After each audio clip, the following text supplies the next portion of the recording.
Mon brave 660 XTZ, ça fait des années que je le traîne avec moi. Chaussé 365 jours par an avec ses gros pneus à crampons, je ne compte plus les aventures vécues à son guidon. La pauvre bécane, j'ai tout fait avec elle. De l'enduro, du ski, du trial, et même de la natation. Mais la pauvre mamie de 1992 commençait à ne plus en pouvoir de mes mauvais traitements, et je l'ai mise à la retraite des chemins avec l'arrivée de la 400 KTM.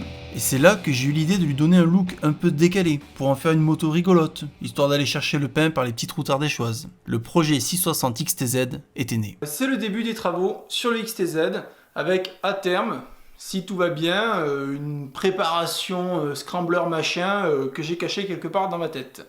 À ce moment-là, je suis persuadé d'avoir flingué ma boîte à vitesse suite à ma dernière gamelle à la Vercingétorix. Je suis donc en train de la démonter dans l'idée de devoir refaire tout le bas moteur. Aujourd'hui, ça va être le moment de vérité, puisqu'on va savoir en fait si ma boîte à vitesse est morte ou pas. Donc pour ça, j'ai sorti de ma boîte Olivier. Ça fait un petit moment que vous ne l'aviez pas vu. Donc vous savez, Olivier, l'homme qui parle au métal. Et donc, il va falloir qu'il parle au métal.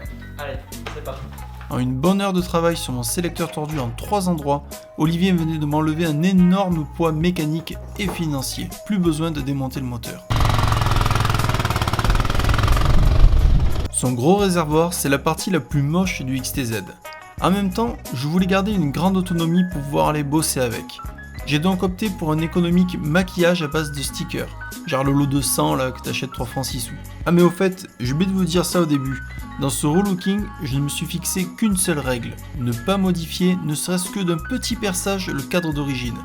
J'ai vu trop de trails bêtement massacrés à la meuleuse pour faire la même chose. L'objectif c'est de pouvoir le remonter en origine en une après-midi. Et croyez-le ou non, mais c'est mine de rien une sacrée contrainte. Après une très longue pause suite à mon bras dans le plâtre, puis l'organisation de la rando pirate, puis plein d'autres projets, je me remets enfin un peu au boulot sur l'XTZ. Donc, du coup on a pris vachement de retard, donc j'ai appelé mon père à la rescousse, histoire d'accélérer un peu les choses. Allez au boulot. Et mon père, tu vois, même s'il reste persuadé que c'est quand même des sacrées conneries ces machins de hipster, ben le défi, ça lui plaît.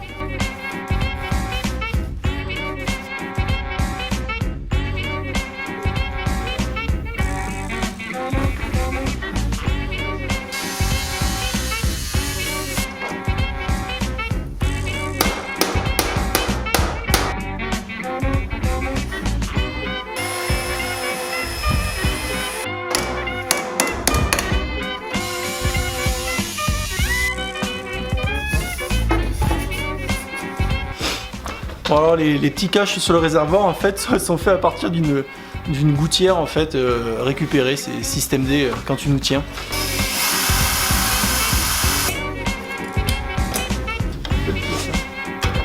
NBM. Bon du coup pendant la période de convalescence j'ai reçu des garde-boue, donc ça c'est cool, j'en ai eu pour 40 balles la paire, hein, merci Amazon, les GAFA c'est pas bien.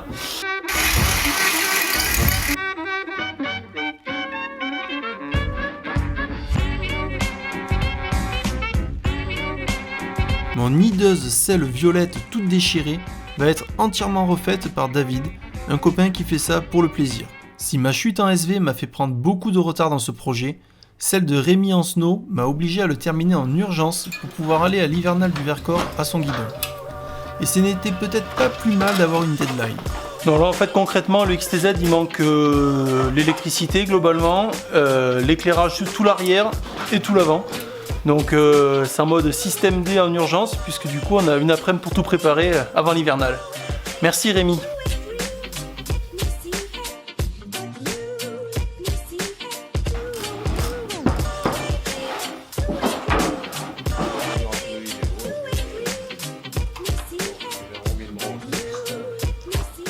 Comme quoi quand t'es pris par le temps, bah, ça motive. Du coup en une matinée, c'est bon qu'on a remonté le Ténéré.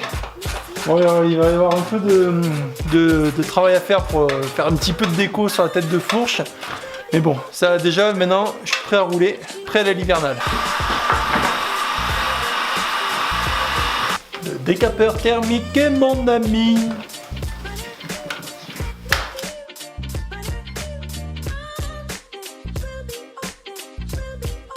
Bon, c'est complètement dingue, mais du coup, ça fait 6 mois qu'elle était sur l'établi, j'arrivais pas à la terminer, j'avançais pas, etc. Là, petit coup de pression à l'hivernal, et finalement, en une matinée, la moto est terminée, donc je suis super content. Ça fait depuis août, j'ai pas pu rouler avec, donc je suis trop content de remonter dessus. Donc du coup, on a opté finalement pour remettre la tête de fourche un peu épurée en mode pour l'hiver, pour avoir une petite protection quand même. Et du coup, pour l'été, vous le verrez dans d'autres vidéos, ça sera une plaque phare version un peu scrambler, vous voyez. Donc voilà, donc je suis trop content. Je suis trop content là, j'ai qu'une envie là, c'est d'aller rouler avec et de la recasser du coup, mais bon, ça fait partie du jeu. Bon et sinon, toi, t'en penses quoi de mon XTZ de Kéké ?